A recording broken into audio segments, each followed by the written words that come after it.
বিষয়টা আমাদের মাথায় রাখতে হবে। আমার মা জীবিত অবস্থায় আমাদের লালন পালন করতে গিয়ে অনেক আজকের এই বিষয়টি নিয়ে আলোচনা করবেন প্রখ্যাত আলেমে দ্বীন শেখ আহমদুল্লাহ। চলুন বিষয়টি দেখে আসি। বিষয়টা আমাদের মাথায় রাখতে হবে। আমার মা জীবিত অবস্থায় আমাদের লালন পালন করতে গিয়ে অনেক কষ্ট সহ্য করেছেন। আমার বাবার অনেক অত্যাচার নির্যাতন মেনে নিয়েছেন। আমাদের মা আমাদেরকে মানুষ করতে গিয়ে কঠোর পরিশ্রম করতে হয়েছে। এতে ঠিক মতো নামাজ আদায় করতে পারেন নাই। কয়েক মাস আগে আমার মা হার্ট অ্যাটাক করে মারা যান। আমি তো জানি না আমার মা কতটুকু আমল করেছে।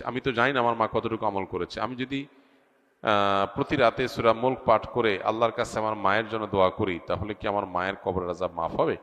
মৃত্যুর পর আমি আমার মাকে প্রায় স্বপ্নে দেখতে পাই। তিনি যে কয়েকবার স্বপ্নে দেখা দিয়েছেন, তাতে আমি হাসি খুশি মুখ দেখতে পাই। একটু বিস্তারিত জানাবেন। প্রথম কথা হলো ভাই, আমাদের প্রিয়জনরা যখন কেউ চলে যায় দুনিয়া থেকে, তখন তাদের জন্য আমরা আল্লাহর কাছে ইস্তেগফার করব, ক্ষমা প্রার্থনা করব।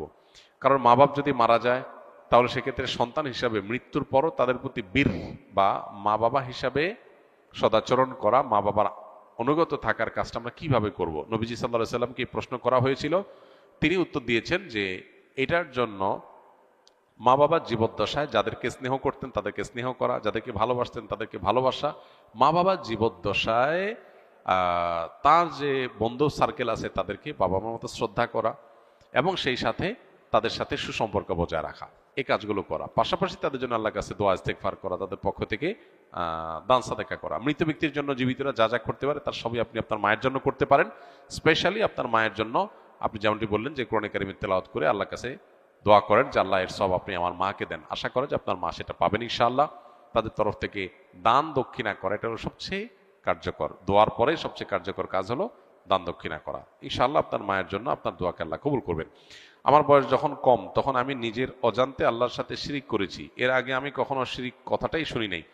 যখন বড় হয়ে বুঝতে পারলাম যে আমি আল্লাহর সাথে জুলুম করেছি, তখন আল্লাহ তাআলার কাছে অনুতপ্ত হয়ে মাপ চাচ্ছি। কিন্তু কোরআনে আল্লাহ তাআলা শিরিককারীদের ক্ষমা করার কথা বলেননি। আমি তো নিজের অজান্তে আল্লাহর সাথে অন্যকে শিরিক করেছি, আল্লাহ তাআলা কি আমাকে কখনো মাফ করবেন না? প্রথম কথা হলো আপনার প্রশ্নের মধ্যে একটা ছোট ভুল আছে। আপনি বলেছেন আল্লাহর প্রতি জুলুম করেছেন। আল্লাহর প্রতি জুলুম করা যায় না, নিজের প্রতি আপনি জুলুম করেছেন। আর উত্তরে আসি যে আল্লাহ তাআলা শিরক মাফ করেন না। ইন্নাল্লাহা লা ইয়াগফিরু আন ইউশরাকা বিহি, আল্লাহর সঙ্গে শিরক করলে সেটা আল্লাহ মাফ করবেন না। এটার মিনিংটা কি? আমরা অনেকে এটার অর্থ ভুল বুঝি।